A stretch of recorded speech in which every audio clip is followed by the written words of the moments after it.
Hello, welcome back to Survival Saturday with Johnny Tiger on December 12th, 2020. I remember one time when a student of mine who worked as a bouncer came to me and he said, "Hey, I hate to say this, but that throw, that sweep you taught me, it doesn't work. I tried it for real yesterday when one of our customers was giving me trouble. And I tried to sweep him, and it didn't work at all. And I said, here, try it on me. So I stood up, and he grabbed me and swept me, and indeed, it didn't work. And I told him, I said, that is not the sweep not working. That is you not working. You're not doing the complete technique. That is why it's not working. It got nothing to do with the technique not working. And then we stood up. I said, here, let me show you. He stood there. I grabbed him and I did the exact same sweep on him, the same technique. And down he went. So today I'm going to show you guys what is the most essential thing that is going to make your throw, your sweep, your trip, your takedown success or a failure. The three things to keep in mind. And if you can keep the three things in mind, you don't need to be a black belt judo guy to be good at getting someone down to the ground, slamming someone down to the ground, tripping someone down to the ground. Having a black belt will definitely help. Don't get me wrong. Black belt judo people are very, very effective fighters, very dangerous. But if you keep the three principles in mind at all times, then you will be able to throw, sweep, trip, and avoid. That is the most important part. You will be able to avoid being tripped, thrown, or swept to the ground.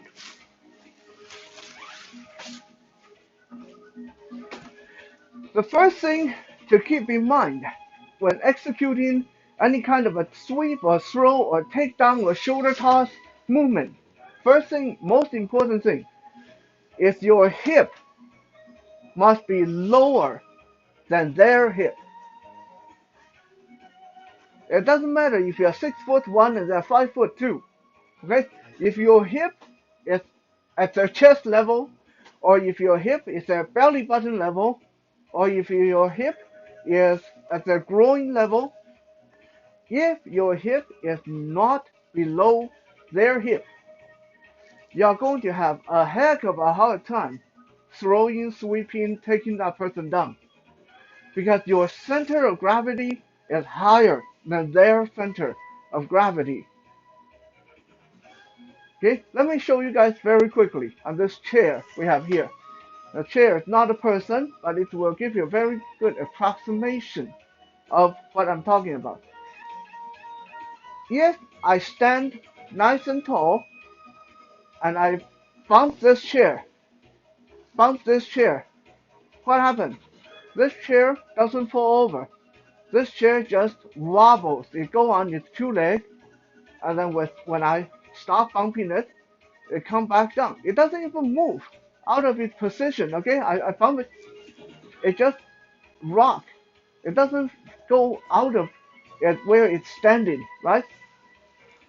If I lower my center of gravity until my hip is lower than the seat of the chair, in this case, I would have to kneel down, okay, because how low the chair is. But this is a good example. I have to kneel down and then I bump this chair. It falls over, right? It falls over. Because now my center of gravity is lower than the chair.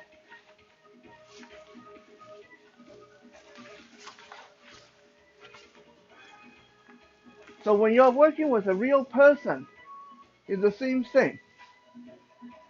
If the person hip is lower than yours, you can sweep, you can bump, you can drag, you can try to throw. At the most you're going to get is the upper body wobbling back and forth. The lower body is not going anywhere. Okay? Unless you are just so physically strong that you can just pick them up and throw them. That's one exception. But if you are that much stronger than they are, then you got no business fighting them to begin with. Okay? So, point number one, hip lower than their hip. That is the most important part in any kind of a grappling throw situation.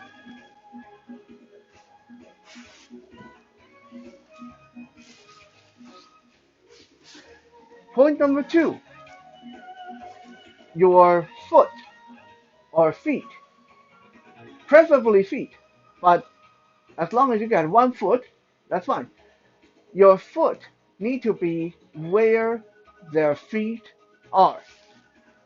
Okay, so use the chair again as an example. If my feet is beside the chair, if I'm standing where I am and the chair is a foot or so beside me, and I try to bump it, what happens? I fall over. I lose my balance, right? I lose my balance. But if I put my foot right beneath the chair, okay, and then from this position, same posture, I bump it. The chair fall over. I keep my balance because I am taking the spot of the chair. My foot is where the chair's feet are. So in order to throw someone off balance, and that is what throwing, sweeping, taking down is mostly about, is to get them off balance, get them to the ground. You have to get at least one of your foot where their space is. You have to invade their space. You can't be standing way out here, a foot away, and try to do this. It's not going to work. You're going to lose your balance. And if this chair was a real person and start fighting back, I would be the one that goes down.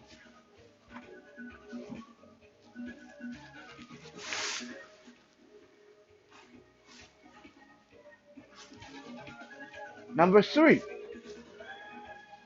the third and last most important factor when trying to throw, sweep, take someone down is to reduce their contact with the ground as much as you can. What do I mean by that?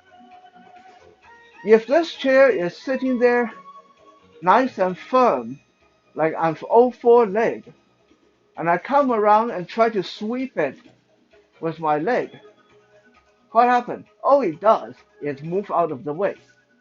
That is exactly what's going to happen if someone is standing there nice and firm and you go in there and try to sweep their leg. Okay? You might move their leg, or if you sweep someone like me, I'm just going to take my leg off the ground and then kick you. Right? So you need to first reduce their contact with the ground by either pulling them a little bit toward you or pushing them away from you. You need to get their one foot, one hand, whatever. You need to reduce their contact with the ground. So using the chair as an example, if I just go up and sweep this chair while it's all four of its feet in contact with the ground, all I'm going to do is move the chair. But if let's say I take one finger, and I take one finger, just one finger, and push this chair until only two of its legs are on the ground. and I go and sweep it, it will fall over, right?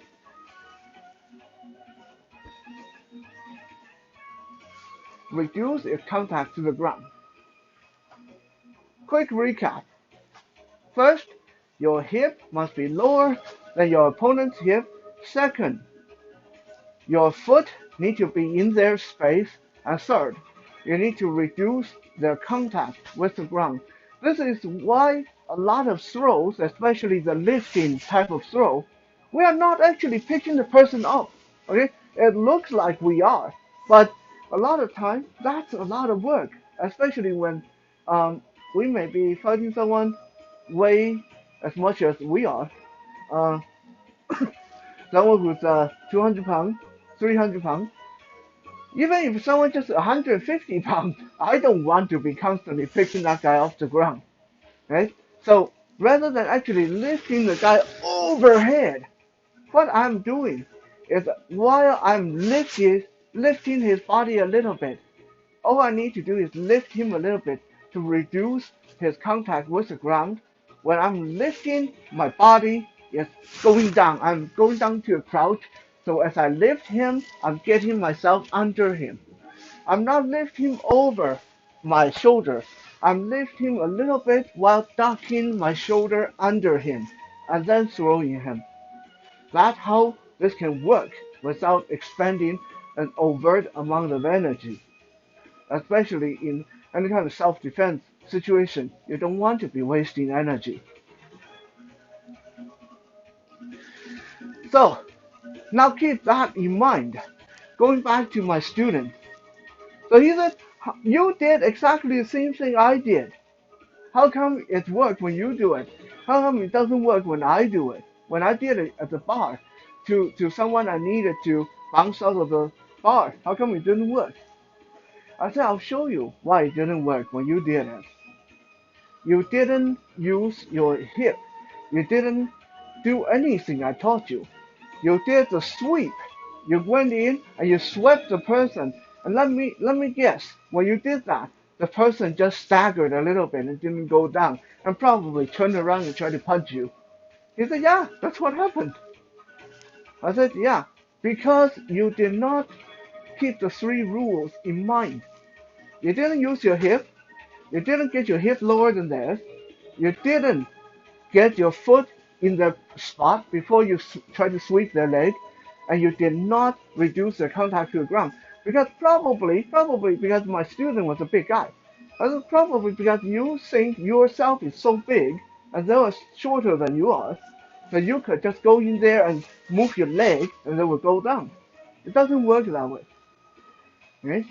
So I'm going to show you guys with this chair again what it would look like with and without the proper three things that you keep in mind. Let's say this chair is someone that I need to bounce out of the bar, and I come up and I try to sweep him, right? I need to take him down to the ground, right? Let's say you guys can try this at home, but just be careful. Don't break anything. Don't trip over and hit your head. But and don't break your chair. Don't break any ornament or anything. But if you can, this is actually a really good thing for you guys to try at home. Get a chair. Get a chair that at least waist high, preferably taller. Hopefully not too heavy. And go on. Stand where you are, about a foot away from the chair, and try to knock that chair over without using your hand. Because obviously, if I use my hand, I can just grab the chair and throw it to the side and it will fall over. Yeah, that's okay. That's cool. That's great. It's a chair. It's not a real person. Okay? But it's a chair. So try to do it without your hand. Try to do it without your hand. How would you do it to knock this chair over? A lot of people will say, well, then all I have to do is pick my foot up and kick it. Kick the top of the chair. It will fall over.